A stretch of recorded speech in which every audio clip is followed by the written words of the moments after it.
On entend chanter l'artichaut, donc on dit que c'est un artichaut qui chante, c'est un artichaut frais en fait. Ludovic Combacal est un agriculteur heureux, mais un entrepreneur angoissé face à la récolte de ses 17 hectares d'artichauts.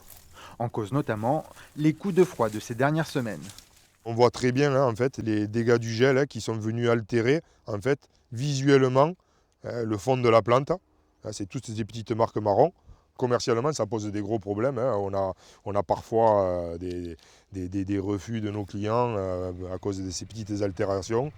Si le légume ayant subi le gel est tout aussi bon dans l'assiette, sa valorisation sur les marchés est, elle, bien en dessous du coût de récolte. Dans cette coopérative qui réceptionne la production d'une quarantaine de maraîchers pour la grande distribution, seuls les artichauts sans défaut visuel passent le filtre du calibrage.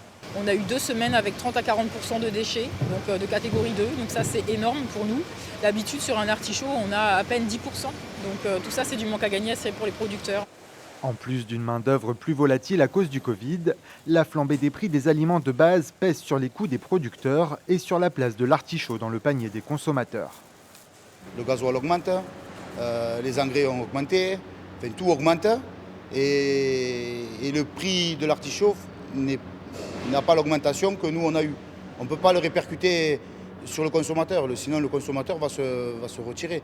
Donc pour le moment c'est nous qu'on fait tampon, mais on ne fera pas tampon éternellement. 6 000 tonnes d'artichauts sont récoltées chaque année dans les Pyrénées-Orientales, une production qui, face aux crises, peut aussi en partie s'appuyer sur le label d'indication géographique protégée.